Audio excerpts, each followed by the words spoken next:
Abasumba b'Eklezia Katolika mu Uganda bafulumizza ebbaluwa yaabwe ey'obutume emanyiddwa ennyo nga Pastoral Letter ey'omulundi ogwa 27 mwe balambikidde ensonga 14 ze balaba nga zisoomooza eggwanga Uganda era nga zeetaaga okukolako mu bwangu.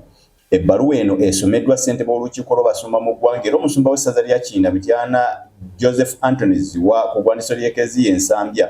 Abasumba basabye bekikwatako okutegeka akalulu ak'amazima n'obwenkanya naddala nga abakulu bakatangira okubaamu ekibba kalulu effujjo ery'engeri yonna mpozi n'obutali bwesimbu ng'obululu obuze bubaawo bwe bubadde.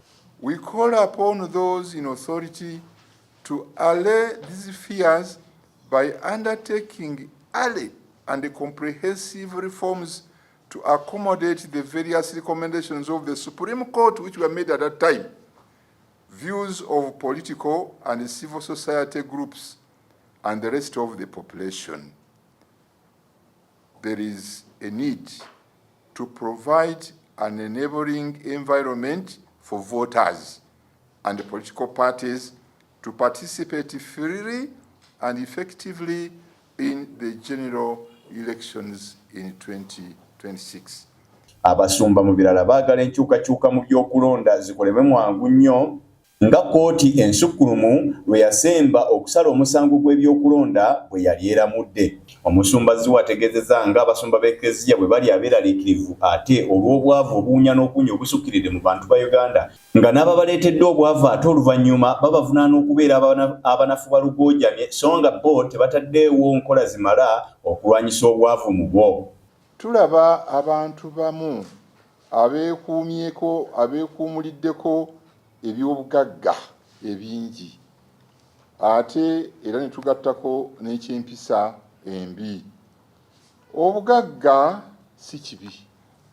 Obugagga kiva mu bintu Katonda bye yatonda n'abituwa. Naye kye twogerako be bantu abeetuumyeko obugagga nga bayise mu makubo amakyamu. Omusumba Ziwa agamba nti kino kireeseewo oluwonko lunene mu byenfuna wakati w'abalina ennyo n'abatalina. Ebimu ku ebyo bye tulaba ababbi abamu bagaggawadde nga bayise mu kubba, ettemu era abamu batemudde bannaabwe mu ekyo ne bajjamu obugagga. Ekibbattaka ekiriwo kaakati mu nsi muno abamu beetuumyeko ettaka ddene nnyo ng'ate balina bye bagobye okuva ku ttaka eryo. Okukozesa obubi eby'obugagga byaffe eby'omu ggwanga lino, enguzi ate n'abalala okufutubbala ku bannaabwe nga mu kubatwala ate n'okubakuluusanya okubaggyako emirembe. Abasumba b'Eklezia Katolika era beeraliikirivu olw'abawaddanga okweyongera mu Uganda nga kati Uganda yesingamu balujuuju abangi ate nga tebanywa mwenge bwenge wabula banywera ddala emmandule oba emberenge nga bwe zimanyiddwa mu lulimi olukuuli. Mu biwandiiko bye tukebedde bitulaze nti ekizibu kino kyeyongedde kulinnya mu ggwanga mu Uganda. Ensonga era weeziri. Abantu abamu batandise oba baddukidde ku ndeku si lwakuba nti obaolya bakyagala naye nga banoonya ekikubagizo olw'ebizibu bye balimu, okugeza ng'ebyo ebimu bye tukoonyeeko waggulu. Naye ng'ebibalo bitulaga nti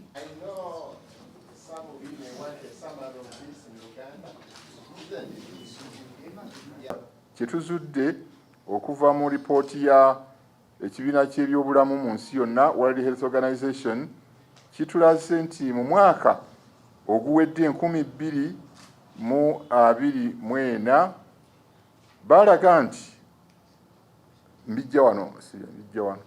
kyalaga nti mu Uganda Munnayuganda ow'omumakkati anywa liita z'omwenge 12 n'akatonyezi 21 buli mwaka.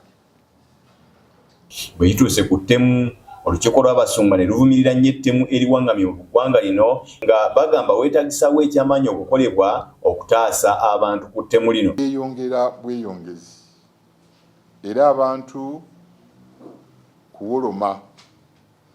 Enguzi ku bantu abamu kifuuse nkola mu mirimu gye bakola.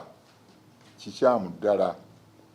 Bingi ebikoleddwa okulaba nti embeera eno erongooka, naye bikyagaanyi. Ekigenderwa okufuna tekinnaba kufunika. Naye bwe tutunuulira enguzi obulyake, ke kamu ku bubonero obulaga nti oboolyawo obulamu bw'omwoyo bw'abantu buddiridde. Enneeyisa ziyita empisa nazo mu bantu ziddiridde. Awo nno tunyikire okulaba tuddamu omutima ogw'eddiini, okukwata ebiragiro, tobbanga, tusobole okubeera abantu ba Katonda. Ne mu mpisa abantu babe nga beeyisa bulungi, beeramu n'endowooza egamba banaawulira batya, banandaba batya. Tuleme okulowooza n'okwogera nti eno y'enkola wano. Tebeerangako nkola, naye ereeteddwa abantu ne babivulugavuluga. Ensonga ey'omwenda, ebbula ly'emirimu. Abantu bangi naddala abavubuka tebalina mirimu. Ensonga nnyingi.